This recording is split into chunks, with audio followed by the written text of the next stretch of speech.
It is Thanksgiving, and today we give thanks on this episode of Locked On Anaheim Ducks.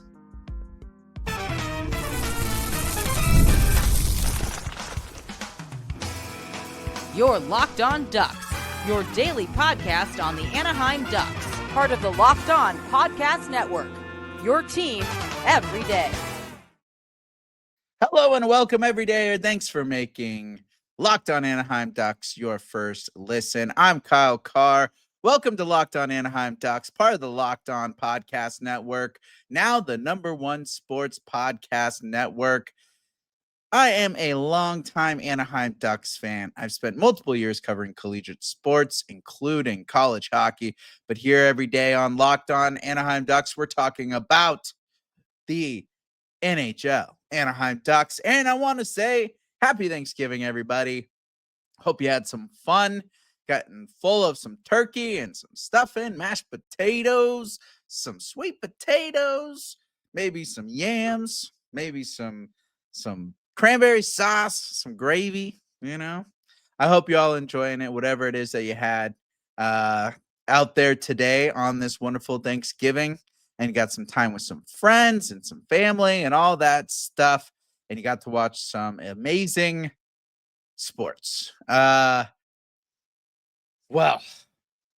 in the spirit of Thanksgiving, we want to give thanks, and I'm going to be giving some thanks here on the show.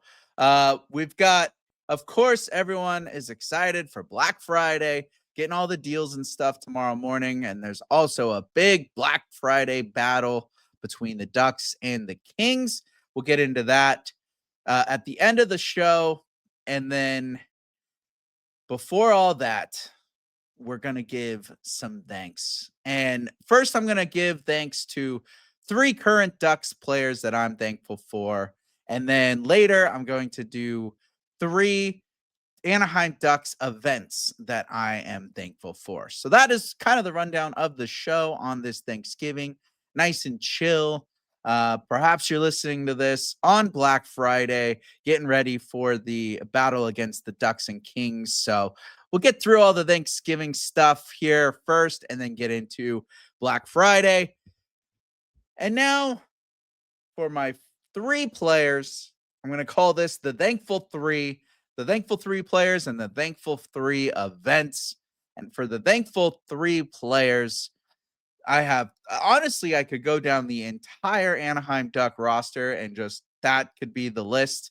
I'm very, very thankful for all the players on this team right now. It's hard to really find someone on this roster that I can point a finger at and say, get out of here, Joe.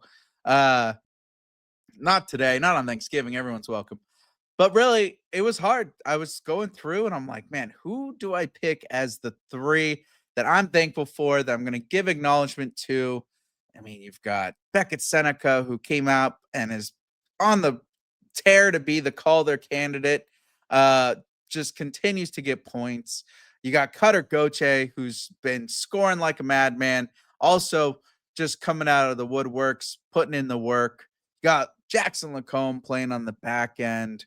Olin Zellweger's involved in everything. But those are not the 3. They are not on my thankful 3. My thankful 3 consists of Lukáš Dostál, Leo Carlsson, and Chris Kreider. That is my thankful 3. And like I said, I could have gone in any direction with any of these players, with any of the players on the team. But I picked these 3 mainly because of the personality that they bring to the room and just the energy and the vibes and what they are doing for the team, not necessarily on the ice, but also off the ice. And with Dostál, if you have gotten the privilege to meet this young man in person, he is one of the nicest people around. He is such a good guy, and he's so super positive, and he's also a super competitive guy. You read his upbringing and the story. I actually did an episode where I kind of went down the biography of Lukáš Dostál, and this kid has battled for everything, but he's still just such a nice guy, such a happy kid, and he brings that into the locker room. When you see him out there messing around with Mason McTavish and when Zegras was here, He was always getting crazy shots with him. And then Cutter Goche's out there now. Leo Carlsson, Terry. He's always out there trying to take shots, trying to do more. And he's just a fun, happy guy. And even during the coaches Q&A, they mentioned that Dostal is him. Both Dostal and Mrazek are about as normal as you can get when it comes to goalies. And they all had a chuckle because, there's like this tendency that goaltenders are just different people. And Dostal and Mrazek seem pretty normal and easygoing guys. So Dostal definitely on my thankful 3. My next thankful 3 is Leo Carlsson. And before I get into Carlsson, I didn't even get to bring up that Dostal is about to be a big factor for Czechia in the Olympics. So, he's got that coming up. Super excited for him. So for this guy to be playing the way he is and just on his level and to continue to be such a good guy to the fans, it's just top notch. Now back to Leo Carlsson. This guy, talk about someone who has the ultimate dog in him, and he brings it every day. I feel like Carlsson has really settled into Anaheim well, and he's really started to shine through with his personality and his character and just his compete level. Everything is like really starting to show this year. And, he's one of those guys that I feel like he just brings everyone up and brings them into the fight and into competing hard because he's just such a nice guy. Like he's just super easygoing but yet he like works hard and you can tell he's like, come on guys, like let's battle hard. Let's do this. Like he's just one of those guys that's super kind, super energetic, but pulls you into that fight because you see how hard they work and they're still laughing and smiling through it. You're going to go out there and do the same thing. And that's what Leo brings to this. I mean, right now, Leo Carlsson, 23 games played so far, 12 goals, 18 assists, a total of 30 points, is plus 11. He's the youngest player in Ducks franchise history to record a hat trick, youngest player in Ducks history to reach both 20 goals and 100 career points, the youngest player to score 20 goals in a season. These are all for the Ducks. Most multi-point games before age 21, and the longest scoring streak for a player under the age of 21, just beating out Trevor Zegras. Or that was for the multi-point game. He beat out Trevor Zegras. So currently, he is projected to beat Teemu Selänne's single-season franchise record of 109 points. So if he can get to 109, 110 points this year, he'll break the Teemu Selänne season franchise record. And like every day he's competing and dragging this team through. So that is all why he is on my thankful 3. And then the third and final part of my thankful 3 players is Chris Kreider. And you're probably thinking, what? Like out of all the guys, all the Cutter Goche, Beckett Seneca, Jacob Trouba, you've got all these other guys that are playing hard. Why aren't they on the list? Mason McTavish. Well, the reason I have Chris Kreider is I just feel like there's this new energy that he has brought to this team. I feel like he's brought this whole attitude to the team and really just set the tone for these guys to be comfortable in their own skin and comfortable who they are while also being professionals and like, having a personality and having characteristics and just like having like the personality that you want to be, but also like how to conduct yourself.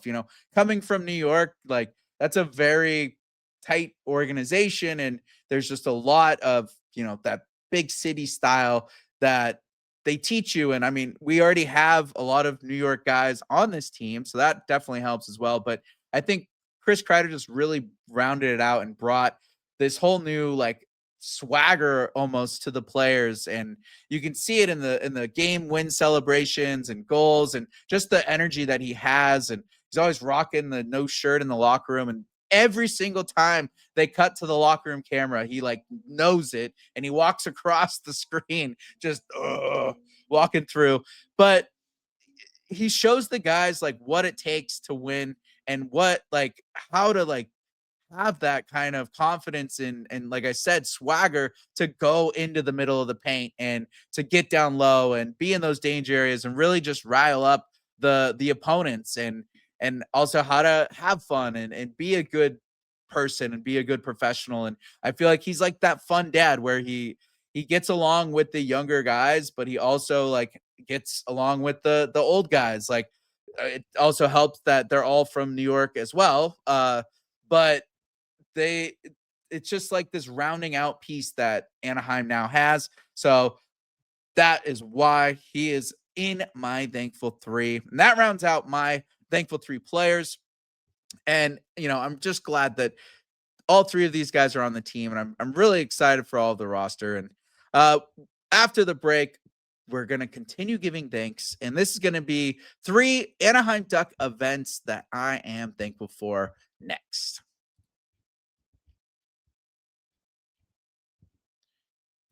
The NBA is back, and there's no better place to get in on the action than FanDuel, the official sports betting partner of the NBA. Even if you missed the start of the game or want to ride the hot hand, FanDuel has live bets on everything from who will score next to fourth quarter comebacks.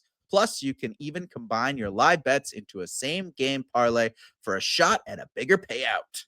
It keeps every game exciting, especially when your team's making that late push. Right now, FanDuel is giving new customers $300 in bonus bets when your first $5 bet wins. So head to fanduel.com to sign up and play your game with FanDuel, the official sports betting partner of the NBA.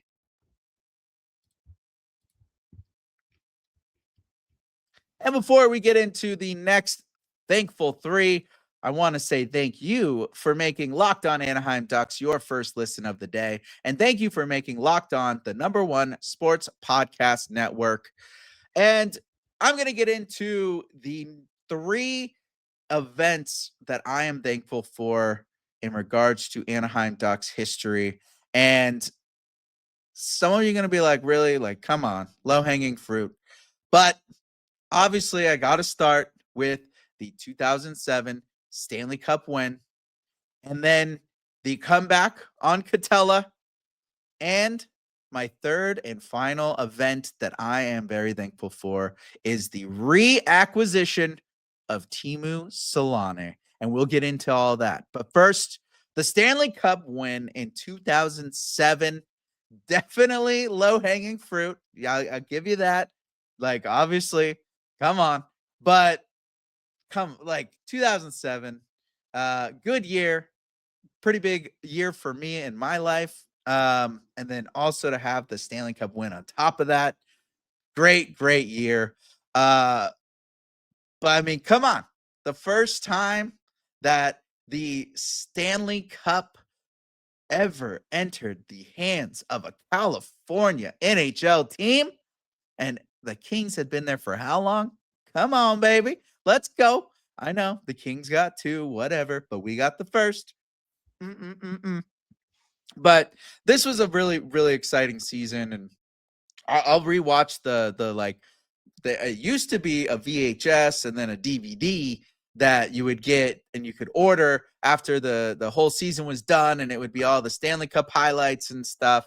And now it's on YouTube, but I always go watch that video just to relive it and just to see how the team was built up to that year. And they talk about 2006 and getting close and what they needed and how all the pieces came together. But just a rewind look at the players on that team. We had for forwards Todd Bertuzzi, Brandon Bochenski, Ryan Carter, Andrew Ebbett, Ryan Getzlaff, Jason King, Chris Kunitz, Todd Marchant, Brad May, Andy McDonald, Drew Miller, Travis Moan, Mark Mowers, Rob Niedermeyer, Bobby Ryan, Teemu Selänne, George Peros, Corey Perry, Jeff Plott, Sean Thornton, Brian Sotheby, and Doug Waite. And on defensemen, Francois Beauchemin, Marc-Andre Bergeron, Joe DePenta, Kent Huskins, Maxim Kondratiev, Scott Niedermeyer, Sean O'Donnell, Chris Pronger, Shane Nady, Matthew Schneider, Aaron Rome, Ian Moran, and Rick Jackman. And goaltenders, Ilya Bryzgalov. Why are you so mad? It's just a game. John Sebastian Jaguar, as JS Jaguar, Jiggy as we know him, and Jonas Hiller. Fantastic list of players right there. The Ducks, for their cut through that playoffs, they took on the Minnesota Wild, winning 4-1, and then the Canucks also 4-1. Then they had the Red Wings 4-2, and then they beat the Ottawa Senators in the Stanley Cup champion finals, 4-1 against the Ottawa Senators. Getzlaf led the team in scoring in the postseason with 17 points. Andy McDonald had the most goals with 10. Huge moment for not only the Anaheim Ducks history, but California hockey history and Southern California hockey history. So thankful 3 definitely has to include the 2007 Stanley Cup win. And the second event on my thankful 3 is that comeback on Katella. And I, to this day, will always remember what I was doing on that game, because I was at an Angels game that night. And, you know, it was a tough one. We got the Angels game tickets. I was still active duty in the Marine Corps at the time, and we had gotten tickets through my unit. I'm pretty sure we got tickets. And so we go to the Angels game, and we know the Ducks are going off next door, the playoffs. And I'm watching on my phone kind of here and there, also watching the Angels game. Of course, the Angels lose. And then we're just shuffling out. The Ducks are down 3-0. It's feeling like, oh, great, this is going to be a long drive home back to Camp Pendleton. Well, as we're doing the shuffle from the stadium back to the car, within that time frame, the Ducks hit not 1 goal, not 2 goals, but 3 goals. I can't do that finger because I jammed up my thing. 3 goals. They finally tie it, like literally as we get into the parking lot by our car. The entire Angels lot parking lot explodes into cheer. You hear the horn from the Honda Center because that thing is so loud it rips through the roof. So you hear that going off. Then you see it on the broadcast. The whole thing's, everyone's cheering. It was super exciting. And so I'm like, well, great. Now they're, we gotta get back. It's gonna go to overtime. And we drove all the way from the Angels, got through the traffic out of the stadium, drove all the way down the 5 to the Las Pulgas exit in Camp Pendleton, exited, got to our house on base, rolled into the garage. I literally leave the windows down in the car, leave the car on, don't even worry about closing the garage. I keep the radio so I can hear what's going on, get into the house, turn the TV on, find the channel, finally get it on. And it's a commercial break. I run back in, turn the car off, close the garage. We're all in. I come back in, boom, comes back from break, couple of minutes of hockey, if that, and the game winner goes in. Corey Perry scoring that one in overtime. Just a huge game against the Edmonton Oilers. So that will always be a moment that I am thankful for. And the fact that it happened and it got all the way to back home on base for that game winner to finally go in as we got into the door. Perfect timing. Super thankful.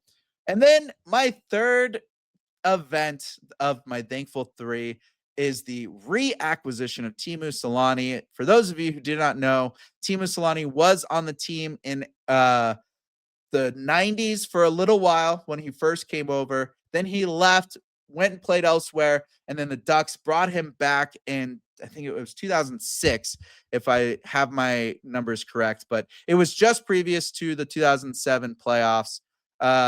They bring him back, and that's where he ends up staying the rest of his time. And he ends his career in Anaheim, unfortunately losing to the Kings, who the Ducks have coming up on Friday. They lose to the Kings in the playoffs, his last NHL game, heartbreaking moment. But the reason I have this moment on my thankful 3 is because everything that has come after that time, from the Stanley Cup win for Teemu, from his historical moments on this team, up and down throughout the years in his second time back, but what he has done for this community, and especially with youth hockey, I am so thankful for this moment, because the high school hockey, the youth hockey, everything that's going on in the grassroots of the NHL or of the NHL of hockey in Southern California, especially the Orange County area, stems from Teemu Selänne and his kids and him getting involved because of his kids being around here. And the program has grown so much from his time being here. Even when he was here his first go around, he started putting a lot of initiative into youth hockey, and now it is thriving. There's so many teams and so many great programs, and my son would not be in it as competitive as a level of hockey out here in Southern California if it wasn't for Teemu Selänne. So that is why he is on the list. And of course, everything else he does for Orange County and just the legacy he continues to leave behind. And he's such an extremely good human being. And you'll see him around the rink still, and he's still going to events. Super great guy. Always has a smile on his face. So Teemu Selänne, don't go watch his movie. On my thankful 3 events. And now that Thanksgiving is over, we got to get ready for Black Friday. We've got a big Black Friday battle coming up next.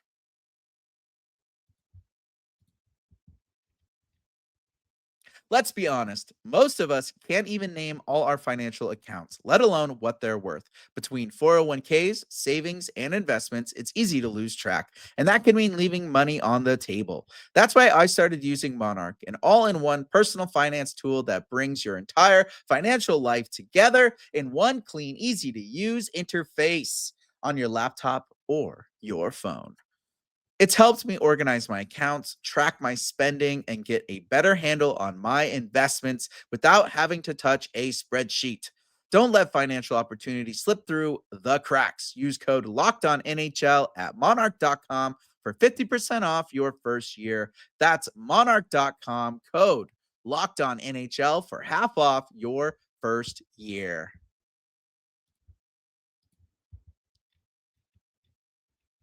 Now, to get you prepared for all the Black Friday action against the Los Angeles Kings. Friday is going to be another big game for the Anaheim Ducks. But remember, I've been teasing this for the entire season while the Ducks have been on this little tear. I was talking about it. But here it is. American Thanksgiving, everyone. 77% of teams in playoff positions on American Thanksgiving make the playoffs, and the Anaheim Ducks are still in first place in the Pacific. That's right. Come on.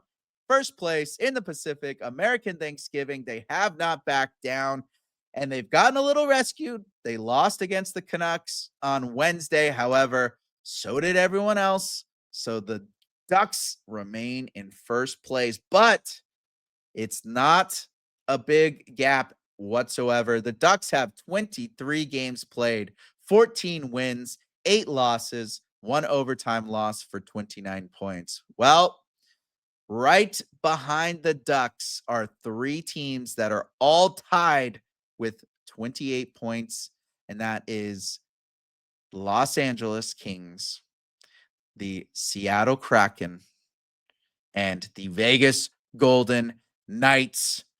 The Kings have 23 games played, 11 wins, 6 losses, 6 overtime losses for 28 points. So the Ducks will get passed by LA with a regulation loss. However, an OT loss or an OT win will keep the Ducks in first place. And the thing is, that's helping the Ducks right now is that they have more regulation wins than Vegas, Seattle, and LA. So if Anaheim does not get a regulation or an OT point at all, they are going to get skipped by either LA. Well, it will be LA if they skip them, but also it could be skipped by Vegas and Seattle since they're all at 28 points.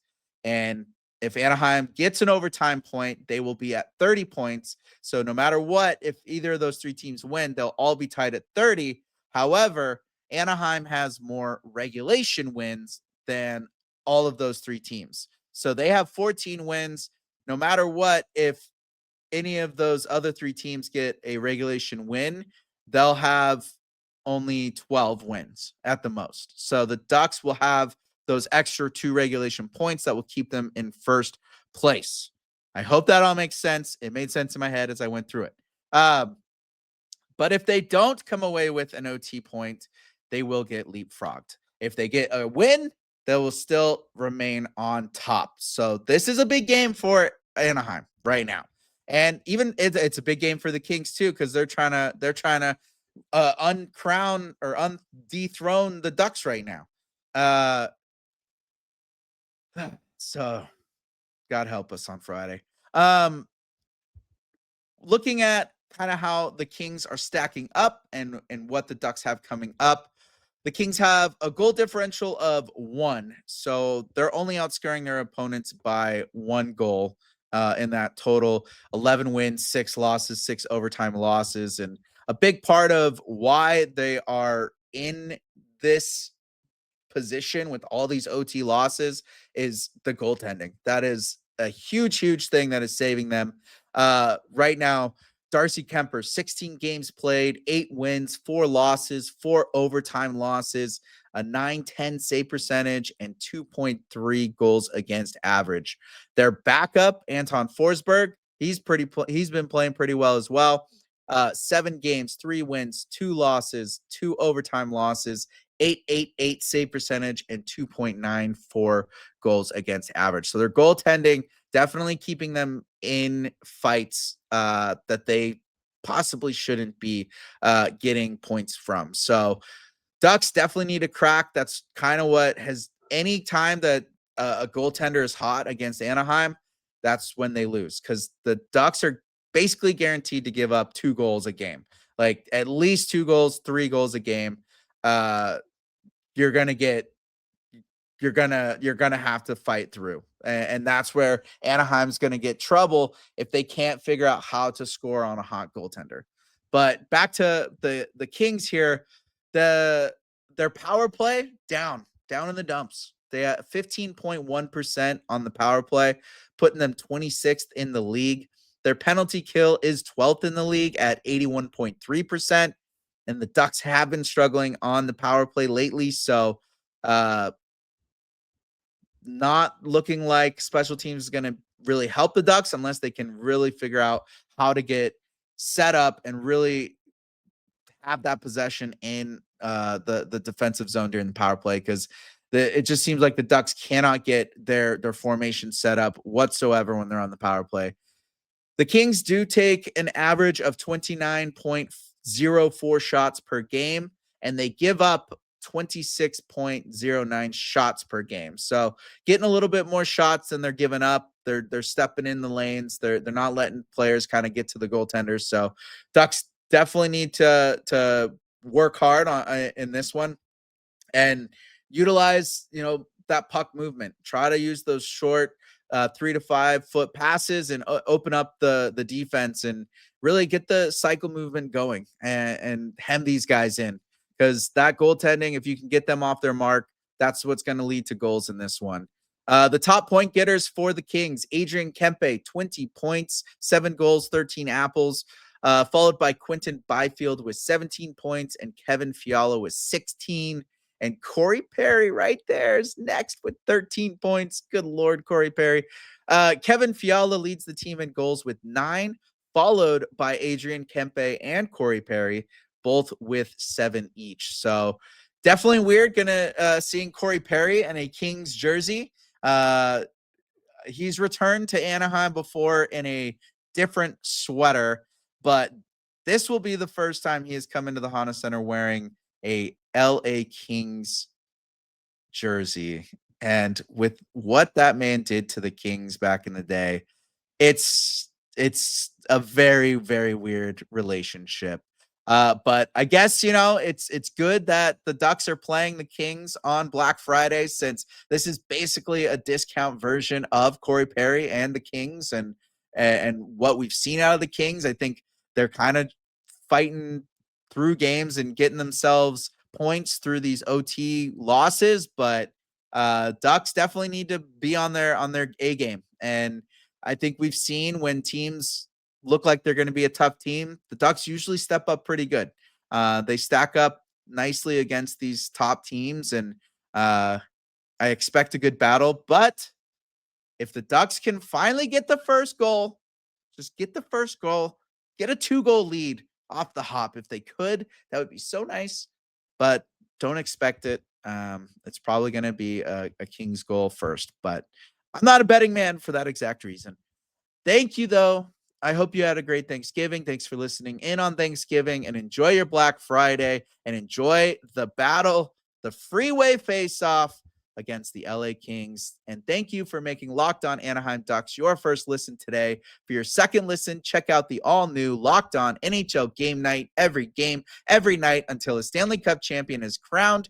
Get local analysis on a national scale. Find NHL Game Night on Locked On NHL on YouTube or wherever you listen to podcasts. Go like and subscribe to the Locked On Ducks podcast on YouTube and wherever you listen to podcasts. Go find us on social media. Get involved. Have a chat. And as always, I'm Kyle Carr. Be good out there.